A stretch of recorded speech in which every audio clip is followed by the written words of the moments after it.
No es ningún mérito. No es ningún mérito, señores del Gobierno, colocar a esta comunidad a la cola de gasto público. No es ningún mérito. Eso nos genera peores servicios básicos. Esta ley, a la que me referiré ahora, y nos referiremos en las enmiendas parciales cuando corresponda, hace una reducción de 564 millones que les voy a desglosar rápidamente y lo discutiremos en su momento en el pleno final, ¿no? 222 en capítulo 1. 222. He procurado hacer comparaciones con el resto de España, de las comunidades autónomas. Casi a la cabeza. Teniendo en cuenta que, como dice el consejero de turno, andamos a la cola en efectivos humanos, pues ya se pueden concluir cuáles son las consecuencias. De eso, menos de la mitad, 109 millones, están destinados a rebajar el salario de los empleados públicos. 109 millones, el 5%.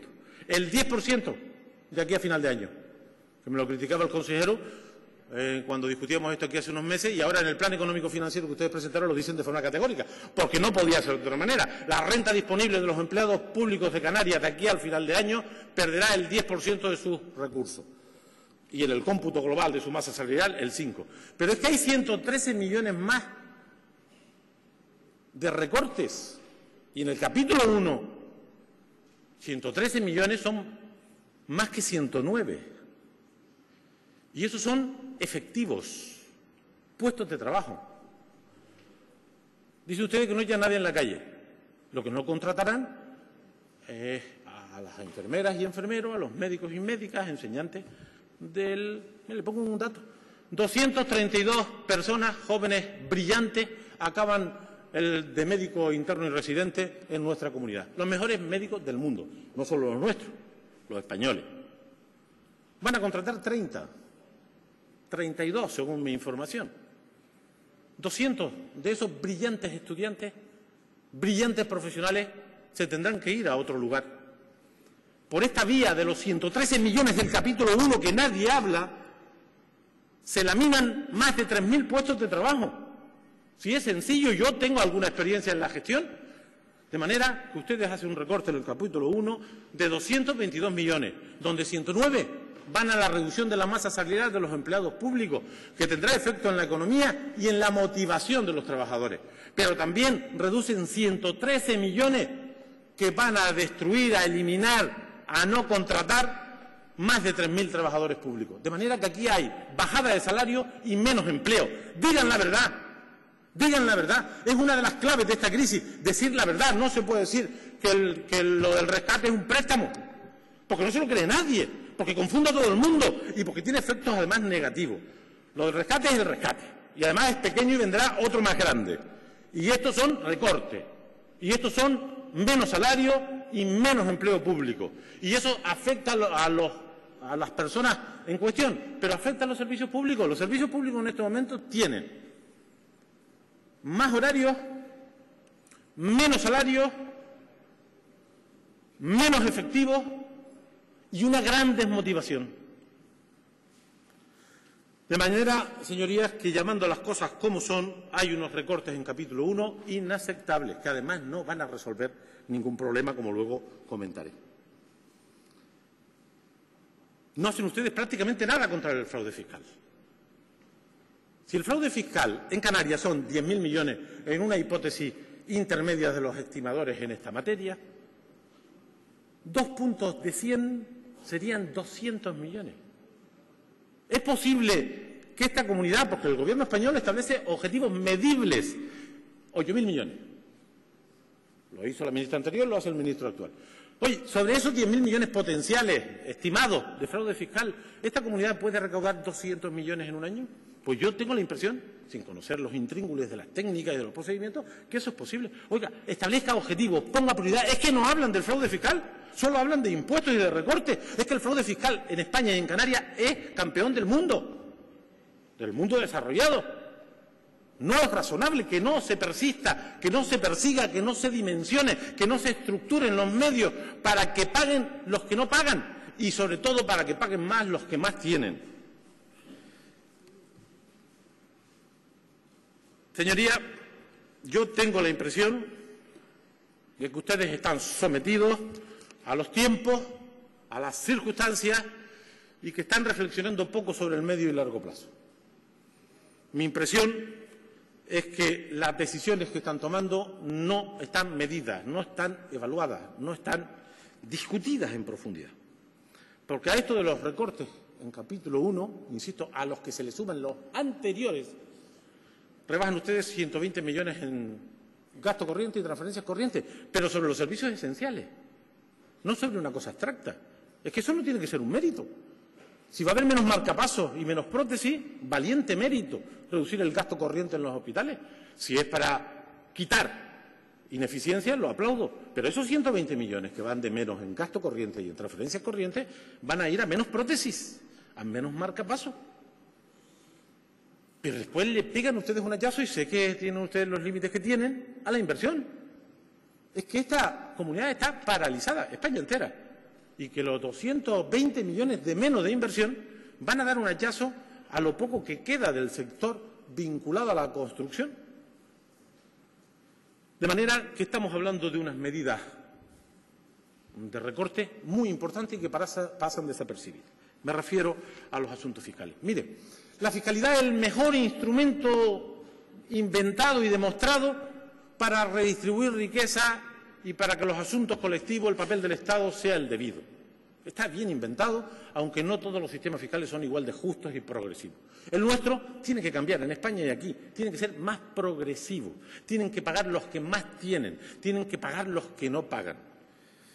Y aquí se hace una modificación, la más importante de la historia de la comunidad, de forma concentrada en esta ley, que yo creo que se ha hecho sin pensar en las consecuencias que la fiscalidad tiene sobre la economía y sin pensar en la equidad fiscal, que es otro principio inspirador de esta parte tan sustancial del papel del sector público. ¿A quién le cobro impuestos? ¿Y cuánto le cobro impuestos? Si da igual el 2% porque se recauda más que el 9% porque se recauda menos. Miren, están dando ustedes carta en naturaleza a una máxima peligrosísima, poco democrática, conservadora, y es que es irremediable todo lo que nos pasa y, por lo tanto, aquí hay que recortar de forma lineal. Y la conclusión es llegar a pensar que sobran los gobiernos, que sobran los parlamentos, que sobra la democracia. Bastará tener un administrador al frente de cada centro de gasto para que recorte lo que diga Bruselas o el que se le ocurra al Banco Mundial. Esto no puede ser. Los impuestos se tienen que discutir con los sectores, se tiene que evaluar el impacto en la economía. La recaudación tiene que estar presente, pero no puede ser solo el hilo conductor. Por eso nosotros no estamos de acuerdo en la subida del 2 al 3, del 50% del reducido al margen de la recaudación, porque daña a quien peor lo tiene, a la familia, a los parados, a los jubilados, porque están ahí elementos básicos de la cesta de la compra. Creemos que la subida del 5 al 7 es exagerada y reduce el diferencial fiscal con el IVA reducido del turismo peninsular, que nadie lo dice tampoco. En España, el IVA para el sector turístico es reducido, no está en el tipo general, no está en el 18, está en el 8%, y nos vamos a un punto, y estos sí que compiten con nosotros. Ahí se tenía que haber evaluado más y mejor las consecuencias sobre la competitividad del sector turístico. Y sí estamos de acuerdo, aunque sea poco o recaudatorio, los impuestos, el incremento en los tipos incrementados, en vez del 10 más, nosotros hicimos la propuesta en su momento. Entendemos lo de los carburantes, aunque hacen ustedes una subida muy superior a la que propusimos, entendemos otras figuras fiscales que han propuesto. Pero me remito a una última, la de los impuestos verdes. Mi grupo está absolutamente de acuerdo en la necesidad que en esta comunidad se incorporen los impuestos medioambientales, los impuestos verdes. Que el que contamina paga, por utilizar la máxima que referencia a este tipo de impuestos, que existen en los países más desarrollados, que la Unión Europea reclama también que se pongan en marcha. Pero no así. No así. Primero, porque lo que les ha motivado es la recaudación, y la recaudación es solo una parte. Y en los impuestos verdes, el que contamina paga, la recaudación suele estar destinada, no, debe estar destinada a corregir los impactos ambientales que generan los que hacen las cosas mal. Y ustedes han hecho un asunto de impuestos ambientales deprisa y corriendo, con poca capacidad recaudatoria, sobre algunos sectores, sobre otros no. que pervierte la lógica de los impuestos ambientales, de los impuestos verdes, que es premiar a quien lo hace bien y castigar a quien lo hace mal, y los que lo hacen mal, los recursos se destinan a corregir los impactos en el medio ambiente. Y acabo, porque se me acaba el tiempo, diciendo, esta ley se ha tramitado por un procedimiento indebido. No se ha discutido prácticamente con nadie. No han llegado a un acuerdo con nadie. No la entiende casi nadie.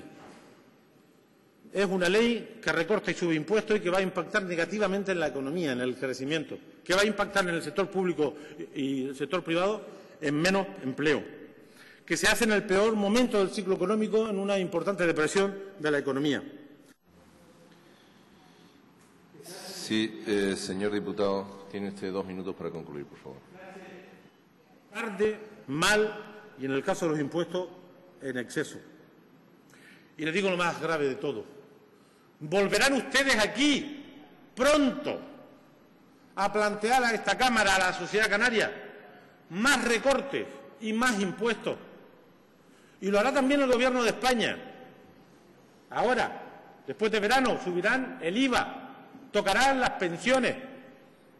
No les quepa duda, no hay nada de lo que yo he planteado aquí, desgraciadamente, que no se haya cumplido. Pero no porque yo sea un genio de la macroeconomía, sino porque me leo los papeles, cosa que debe hacer todo el mundo, y lo defiendo. No pensar de una manera y actuar de otra. Están ustedes en una política, la de España y la de Europa, equivocada, que nos lleva a la depresión económica, al paro, al deterioro de los servicios públicos, a la descohesión social, al debilitamiento de la democracia, y nosotros no podemos compartir esta política, no lo hemos hecho nunca y no lo podemos hacer tampoco hoy. Sé que el margen que ustedes tienen para modificar la ley es pequeño, porque ya los comprometieron en el Consejo de Política Fiscal y Financiera, muy pequeño. El tiempo que hemos tenido los grupos de la oposición para debatir esta ley ha sido escasísimo, y más los grupos chicos, aunque no sé yo el esfuerzo cómo se ha compartido, ¿no?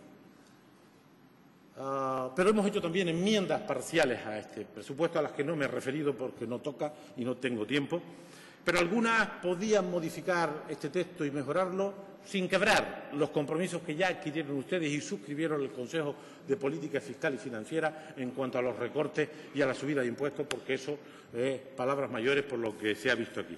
Y espero y deseo que en la tramitación que nos resta, urgente, abreviada y con escaso tiempo, podamos enriquecer a través de algunas enmiendas este texto de ley que, sinceramente, creo que viene en un mal momento por un procedimiento inadecuado que no comparte prácticamente nadie y que, desgraciadamente, no va a servir para mejorar la economía, ni el empleo, ni el bienestar, sino todo lo contrario. Muchísimas gracias. Gracias, señor diputado.